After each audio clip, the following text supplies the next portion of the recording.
Hi friends, good evening. Dinner అయ్యిందా? ఏం చేసిండ్రు స్పెషల్ ఈరోజు? మాదైతే స్పెషల్ ఏమీ లేదు. ఇది ఏమంటారు, చికెన్ చిల్లీ సాసెస్ ఉండే మా దగ్గర అనమాట. అవి కథం చేసేద్దామని 4 ఉండే అనమాట. వేస్ట్ ఎందుకు చేద్దాం, ఇట్లనే ఫ్రిడ్జ్లో పెట్టేసిన కదా. ఈరోజు ఇంకా వండేస్తే పిల్లలు తినేస్తారని నైట్కి అయితే డిన్నర్కి ఫ్రై చేసిన ఆయిల్లో మంచిగా ఫ్రై చేసిన తర్వాత చిన్నగా కట్ చేసేసుకొని పీసులు షిమ్లా మిర్చి, క్యారెట్, ఇంకా ఆనియన్, కొత్తిమీర, పుదీనా, ఇంకా స్ప్రింగ్ ఆనియన్స్ అన్నీ కట్ చేసి పెట్టుకున్నా. చిన్నగా కట్ చేసిన తర్వాత అక్కడ కొంచెం రైస్ కూడా వండేసిన అనమాట. వండేసిన తర్వాత ఈ ఆయిల్ మొత్తం ఇవన్నీ ఫ్రై చేసిన దాంట్లో అయితే ఈ కూరగాయలన్నీ దాంట్లో వేసేసుకొని ఫ్రై చేసుకున్నాను అనమాట.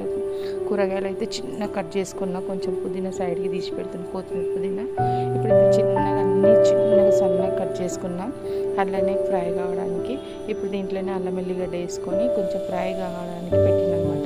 తర్వాత ఇవి మనం ఆయిల్లో ఫ్రై చేసుకున్న చిన్న చిన్న పీసులు అయితే కట్ చేసుకున్నాం. ఇప్పుడు కూరగాయలు కట్ చేసిన వాటిలో వేసుకున్న తర్వాత అయితే సాల్ట్, ఉప్పు, కారం, గరం మసాలా అన్నీ అయితే వేసుకున్నాను అనమాట టేస్ట్కి తగ్గంత. ఎందుకంటే ఆల్రెడీ దీంట్లో కూడా సాల్ట్ ఉంటుంది. నేను కూడా రైస్లో సాల్ట్ వేస్తే కనుక కొంచెం చూసి వేసుకున్నాను అనమాట. ఇప్పుడు దీన్ని మొత్తం మంచిగా ఫ్రై అయ్యే వరకు అయితే కలుపుకున్న తర్వాత అయితే నేను ఇవి ఇప్పుడు సాసెస్ ఉంటాయి కదా, అవి అయితే అందులో వేసేసుకుంటున్నాను అనమాట. ఫ్రై అయిన తర్వాత అయితే చూడండి, ఫ్రై అయినవి కదా, కొంచెమే ఫ్రై చేసుకుంటే అయిపోతుంది అనమాట. ఇది ఇప్పుడైతే అంత మంచిగా దానికి పట్టేటట్టు ఉప్పు కారం దానికి పట్టేటట్టు అయితే ఫ్రై చేసుకోవాలి ఆయిల్. మనం మొత్తము ఆయిల్ ఫ్రై అయిన తర్వాత మనం కావాలంటే దీంట్లో టమాటా సాస్, ఇంకా సోయా సాస్ కూడా వేసుకోవచ్చు. నేనేం వేసుకోవట్లేదు. ఇంకా ఇక్కడైతే రైస్లో కొంచెం అంత పసుపు, నీరు కలిపి అన్నంలో వేసుకున్నామంటే కొంచెం కలర్ కోసం చాలా బాగుంటుంది, అట్లా వైట్ ఎల్లో కలర్ అని. అదైతే కలిపేసి అన్నంలో అయితే అందులో వేసేసుకొని కలుపుకోవాలన్నమాట. మంచిగా ఫ్రై చేసుకోవాలి రైస్ని. మనంతో సాసెస్తో మంచిగా ఫ్రై చేసుకోవాలి.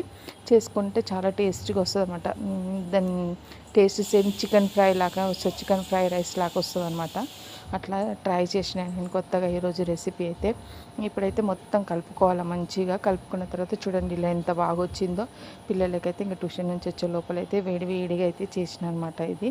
ఇంకా మొత్తం కలిపిన తర్వాత మనం సాల్ట్ చూసుకోవాలి. సాల్ట్ ఒకవేళ తక్కువ ఉంటే మనం ఇప్పుడు సాల్ట్ వేసుకోవచ్చు, లేదంటే మనం అవసరం లేదు. ఇప్పుడు చూడండి ఎంత బాగా కలర్ఫుల్గా కనిపిస్తుంది కదా. నేనైతే ఇక్కడ మా పాపకైతే అన్నం అయితే పెడుతున్నాను అనమాట. ఇట్లా కటోరతోటి షేప్లో డిజైన్లో బాగుంటుంది కదా అని. చూడండి ఎంత బాగా వచ్చినాయి అవి సాసెస్ కూడా చిన్న చిన్న పీసులు అయితే ఇలా చేసిన అనమాట. వీడియో కానీ నచ్చితే లైక్ చేసి, షేర్ చేసి, సబ్స్క్రైబ్ చేయండి. ఎలా ఉంది కామెంట్ చేయండి. ఫుల్ వీడియో చూడండి, మీరు కూడా ట్రై చేయండి. ఓకేనా ఫ్రెండ్స్, బాయ్, గుడ్ నైట్.